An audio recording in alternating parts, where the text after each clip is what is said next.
Just in case Bruce Willis, Ben Affleck are standing by on the launch pad. And Steven Tyler's daughter's there to wish them luck. And then there's another crew from the other movie that came out at the exact same time. I don't remember. Will Smith? Deep Impact was that one, and Armageddon was the other. And we've got Peter Chan, so we're good. America loves asteroid movies. All good. Just getting started here on Fox 17 News at 5.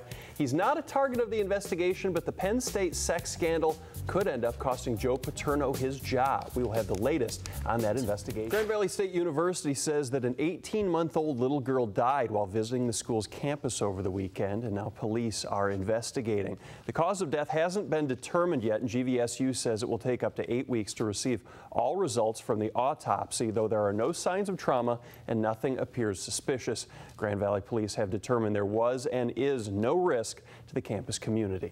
I like the little girl who's been in a ton of tons of times. If we could just view everything the way that little kids do, things would be so much easier. Well, I do. I'm speaking of other people. I have a very rosy outlook on most things. I know. All right. Well, when you think of the parent who stays home, traditionally, it's been the mom. Yeah. Well, there are some dads here in West Michigan who are stepping into that role. Coming up tonight at 10 in our Fox Focus, we will introduce you to a stay-at-home dads play group. They got together out of necessity, and now they're about 6 years going. The dads say it's made a huge difference in their lives. Not malfunction. I am alive. No, you're not. You can't be. There's got to be another explanation. You watch your mouth, Steve Gutenberg.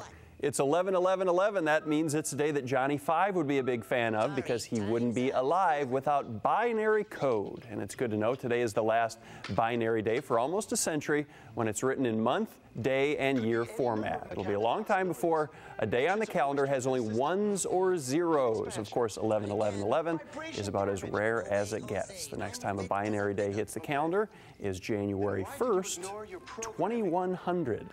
That's so far away, I don't even know how to say that date.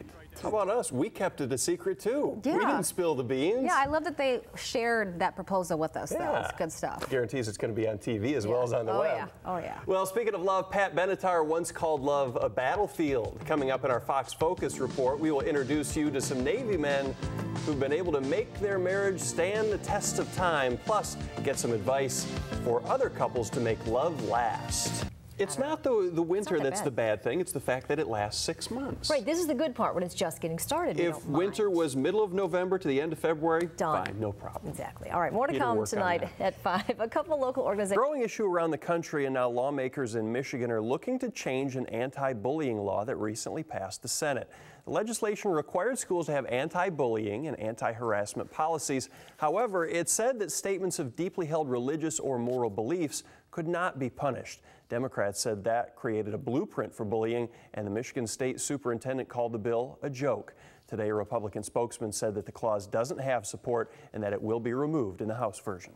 Welcome back to Fox 17 News at 5. It is 11/11/11, and since we have a band here, this is Brenna. We're going to get to them in just a second. We're talking about music, and when you add the number 11 and music, you get the movie Spinal Tap. I had to do it. This is Nigel Tufnell, one of the greatest rock and roll guitarists of all time. Hopefully you guys have never gotten lost beneath a stage.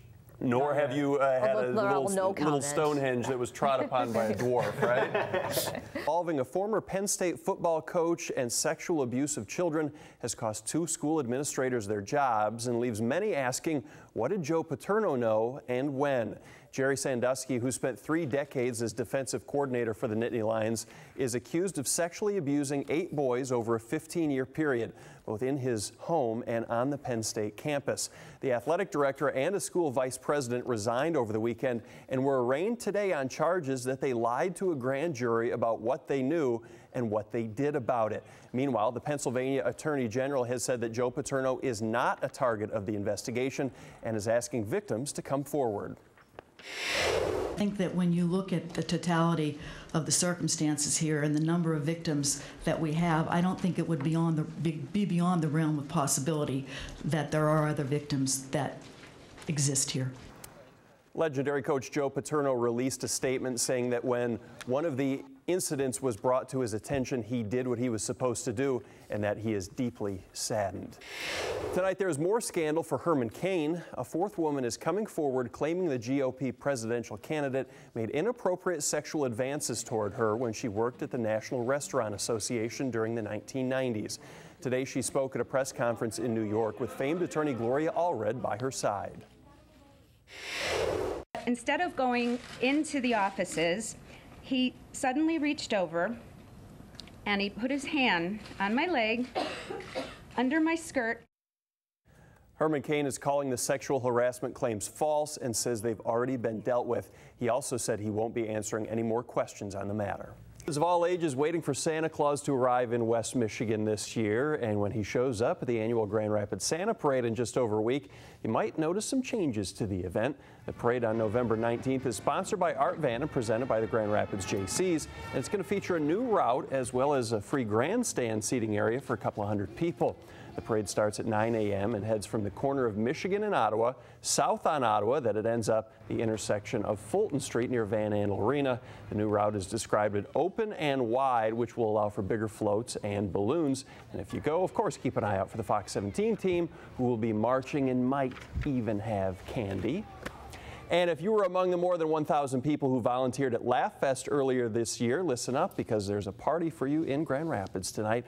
It starts at 6 and is being held at Gilda's Club Grand Rapids, a beneficiary of the money raised at the Comedy Festival.